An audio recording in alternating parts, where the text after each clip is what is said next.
Dear students, today I am going to explain about the screening, assessment, identification and intervention strategies of deaf-blindness. Screening is a process which helps us to identify a target group of individuals in need of further detailed assessment to confirm a condition requiring rehabilitation. This is usually done by identifying a set of existing symptoms in an individual based on a prescribed checklist.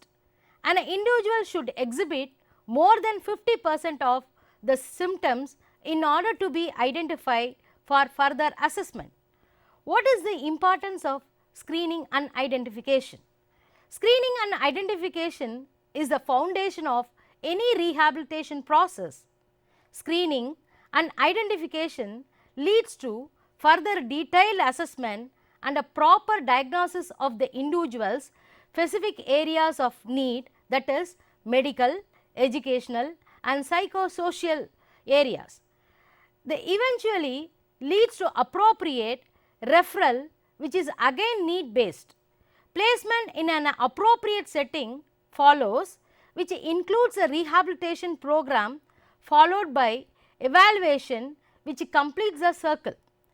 As per National Trust Act 1999, presence of two or more disability, that is listed in PWD Act 1995, in an individual signifies multiple disabilities.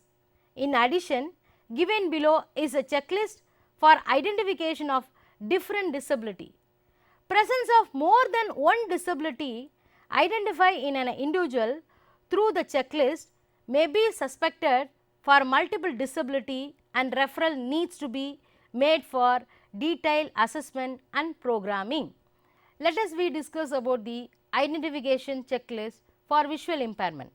They may exhibit the watering of the eye, reddening of the eye, itching in the eye, constant blinking of eye, squint in one or both eyes, bumping into people or things, bending head while closing one eye to look at an object, and complaints of headache after a period of doing fine work from a close distance, and constantly asking peer for help in copying from the blackboard. Then we discuss about the identification checklist for hearing impairment. Deformity of the pinna, discharge from ears, complaint of pain in ear, constant itching in ear, going close to the person who is talking in order to hear, asking to repeat instruction, inability to follow dictations, paying extra attention to the speaker's lips, constantly asking peer to show his notebook. So, these are the points useful for screening for deaf-blindness. In addition to this, if any other symptoms are observed, it needs to be noticed down for a further assessment. Screening a child early in life helps in further referral for assessment and management. Screening is also conducted through camp mode to reach out the larger population to identify suspected individual with disabilities for further assessment. Assessment. What is meant by assessment? Let us see. Assessment and evaluation are a critical components of the special education process. Assessment is collecting and bringing together of information about a child's needs, which may include social, psychological and educational evaluation used to determine services. A process using observation, texting and test analysis to determine an individual's strength and weakness in order to plan his or her educational services. In short, assessment is a systematic method of gathering information in order to describing, functioning, determining the needs and set priorities and goals. Assessment involves gathering of information in many ways, testing the child directly and observing the child in various environments as well as interviewing the family members and significant others. Let us see the importance of functional assessment for children with deaf-blindness. Formal tests and medical examination can tell of the potential or a capacity, and oftentimes the information got will not be useful for educational planning. Standardized tests norms may not be appropriate for this population, since many items tend to be rely on vision and hearing. With the result, the information got will not be useful for educational planning of deaf-blind children. Functional assessment is done in an informal setting. The findings are not norm-based but show at what level the child is functioning. The third thing is, functional assessment aims to understand how the child currently uses his abilities and things in the environment. This information can be directly applied to create plans and determine intervention strategies for the children with deaf-blindness. Let us discuss the basic steps in a functional assessment. Functional assessment involves two basic steps. The first is to gather information about the child by talking with people who know the child well, by examining medical reports, and by actually observing the child engaged in typical activities. Based on the question that emerge, the second step is to set up an environment and engage the child in activities that allow the teacher to test the specific skills and the usefulness of environmental modification, and asking parent or caregiver about concern and observation about child's hearing and vision. Then observing the child's typical responses to auditory and visual stimuli in a familiar environment, that is a home environment. The next thing is selecting the stimuli that are likely to elicit responses from the child. Then considering the comfortable position for the child, which will allow an unobstructed view of responses. Then seeking help from parent or a caregiver to observe the responses well so as to confirm what has been seen. Then common challenges in assessment of children with visual impairment and additional disabilities and deaf-blindness. Wide variety of needs, inconsistency of behavior, variable sensory function, ill health, and many other conditions affecting children with deaf-blindness. Then basic perceptual differences between the child and the assessor. Reduction, distortion, or absence of distant sensory information affect children's ability to anticipate or act to change in events and perceive consistency and structure experience in space and time.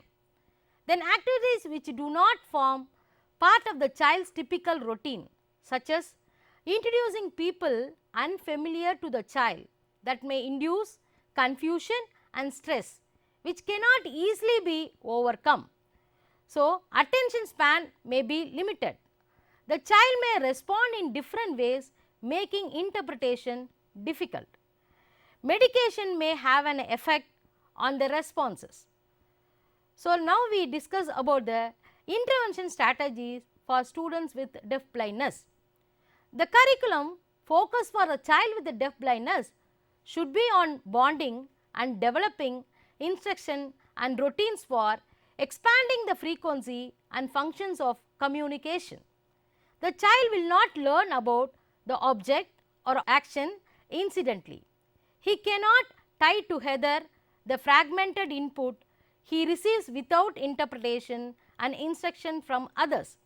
He must be taught to use and accept this instruction. Bonding for deaf-blindness.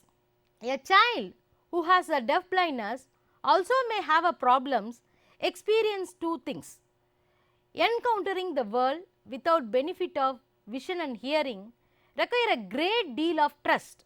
Hence, bonding with the child is critical for the teacher. Therefore, it is important to evaluate the child's response to an individual when determining who will be the primary provider of instruction. She may be withdrawal or a passive, content to stay in one place and let the world come to him. Remember, she will learn only through doing. Bonding can best take place when the child's favorite activities is used and she is allowed to lead with the teacher. The next thing is access to meaningful communication for deaf-blindness. Communication for the student who is deaf-blind is one of the most critical skills. Communication is more than the use of words. It is a way we reach out to others, people in our environment. It is a way we connect to each other both verbally and non-verbally. It is the way we express our feelings, share information, tease, joke and convey needs.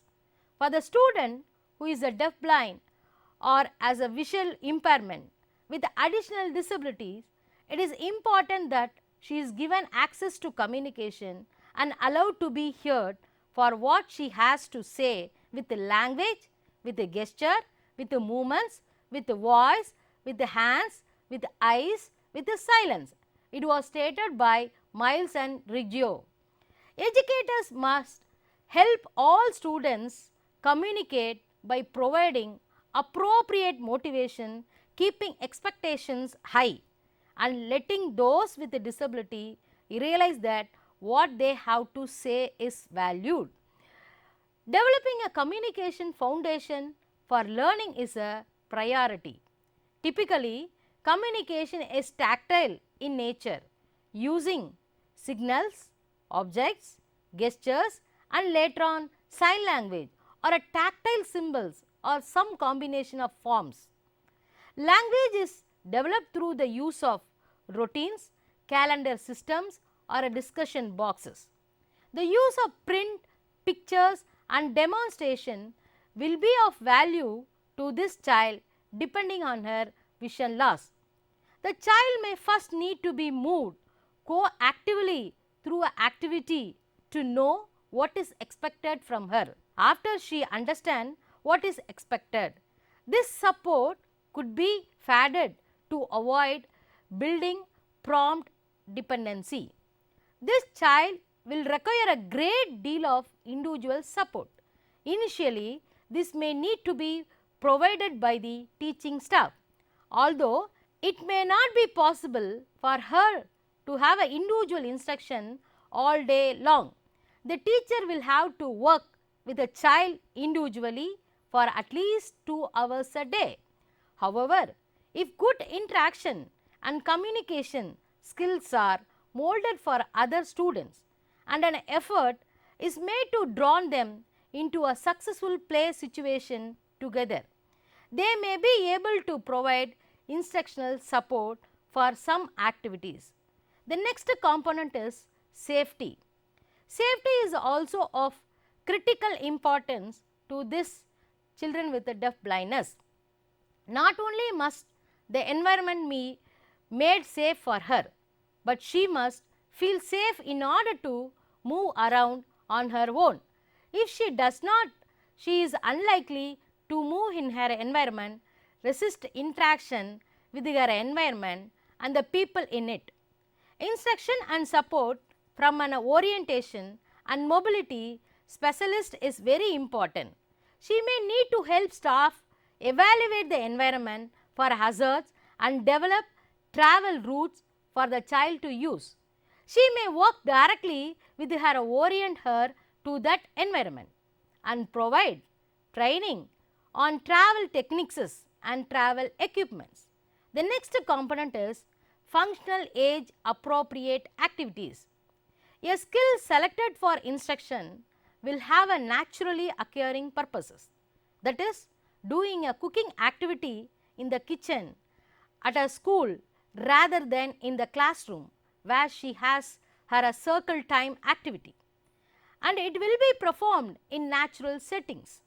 The age appropriate skills selected be thought or similar to skills acquired, performed and valued by a non-disabled individual of approximately the same age. Activities can be meaningful based on the relevance or the value described to them. by the student and the family. The next component is community based experiences. Opportunity to learn skills in the community are very important at every age. For the younger student, the school may be the primary community environment.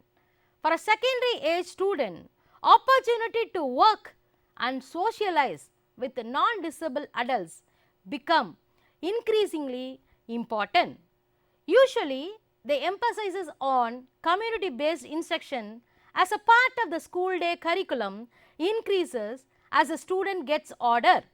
Community-based instruction is based on some key concept. Let us see. One is individualized instruction to teach specific skills within the most natural environment. The second thing is instruction occurs on an individual basis or in a very small groups. The third thing is instruction relates to specific IEP, that is individualized educational plan objectives as determined by the educational team. Then the fourth one is the goal of community based instruction is to increase the competent functioning among individuals in a normalized environment now and in the future. The fifth thing is community based instruction is not a field trip. The next component is motivation. Motivation or a reward is a very important part of learning. In designing a task, the teacher must ensure that there is appropriate motivation for the child. The most successful motivation is to complete the task itself. Operating a toy by winding it is a task with an inbuilt or instinctive reward. Sometimes the task may be designed with other motivating factors in the task, such as using a can to reach the nearby store and buying an ice cream or buying a soft drink. Sometimes a task may need additional motivation. For an example, child learning to brush her hair may get a pretty hair clip to put in her hair. Best rewards include other appreciating the child and showing happiness. However, children with visual impairment and additional disabilities will find social rewards harder to understand and may rely on material and instinct rewards for a longer time.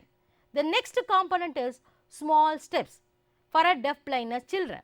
Children with visual impairment and additional disabilities need to learn by small steps, often known as task analysis.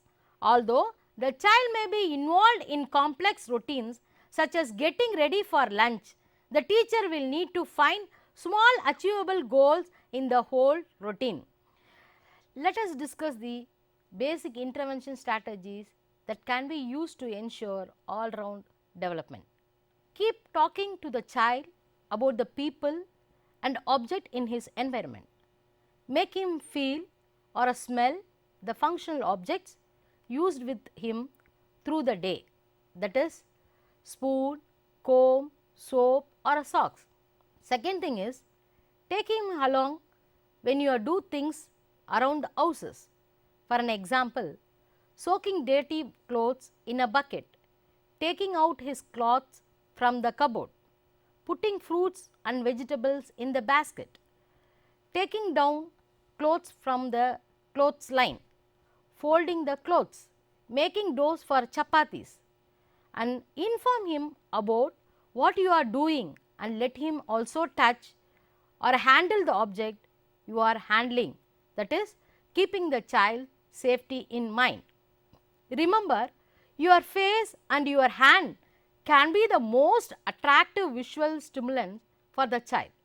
Use shiny carrying, dark color bindis, colorful bangles, hand and finger puppets or a black gloves to get his visual attention and eye contact. Make funny faces and funny sounds so that he may enjoy. The next thing is help the child develop body awareness through massage, body games, tickle games, action songs, playing games which involves the use of a cap or a socks. gloves, playfully naming his body parts during bath time and so on. Help him develop the sense of my and your by pointing out how his shoes, glass or a spoon are different from those of others. Hang interesting objects or toys near his hands or feet and show him how to reach out and touch, shake, play with them. Make him feel some interesting textured toy or object or shake a noise maker and then remove it slightly further, encouraging him to reach out and get it back. Later on, when he starts moving and crawling, things can be hung within his reach at different places to motivate him to move around, explore and reach out to things in his environment. Hanging interesting objects near the child's hands and feet encourages the child to reach out and explore. Involve him or her in different kinds of movement and gross motor activities. Place him on a bed sheet and swing him like a hammock, but him on your stretched leg and gently move the leg from side to side.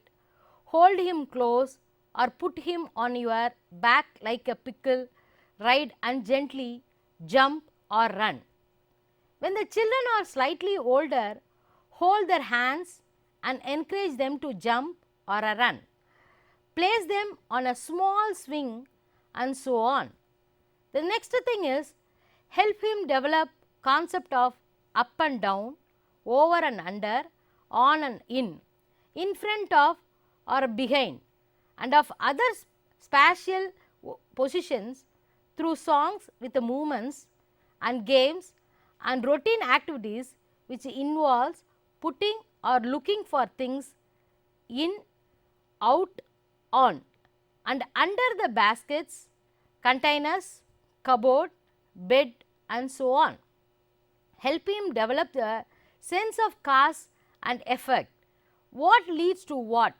Show him how by pressing or pushing or a lever he can activate a toy, or by hitting the drum with a stick or bringing the hands together he can produce a sound, or by pushing a stack of blocks or boxes he can make them fall with a bang and so on. The next thing is play games to help him understand that objects continue to exist even when you cannot see them. Let toys, that is car or ball, move out of sight and look for it along with him. Cover his favorite objects with a cloth and help him uncover and discover it again. Cover your face with a scarf and let him uncover it. Will play peek a boo, take him along and play hide and seek with an older sibling or a friend. Try to give him basic concept of number, shapes, size and so on through real objects in and around houses like fruits, vegetables, cloths, buttons on his others' dresses, empty containers, vessels, furnitures, leaves, twigs. Involve him in a simple task like sorting, stacking, filling in a bags some of these objects. Count his as well as your own fingers and toes along with him. Play games wherein his hands and feet comes in contact with those of elders. Make him or her wear papa shirt or a mama's kurta and show him how big these clothes are, and encourage him to participate in dressing, undressing by doing simple things. With adult assistance like pulling down the t-shirt from the head, pushing the pants down till the knee or pulling them from the knee and putting the arms through the armhole and removing the shirt when one sleeve has been removed and so on. So, dear students, you should remember the following information. Number 1 is screening the child early in life helps in further referral for assessment and management. Assessment and evaluation are critical components of the special educational process.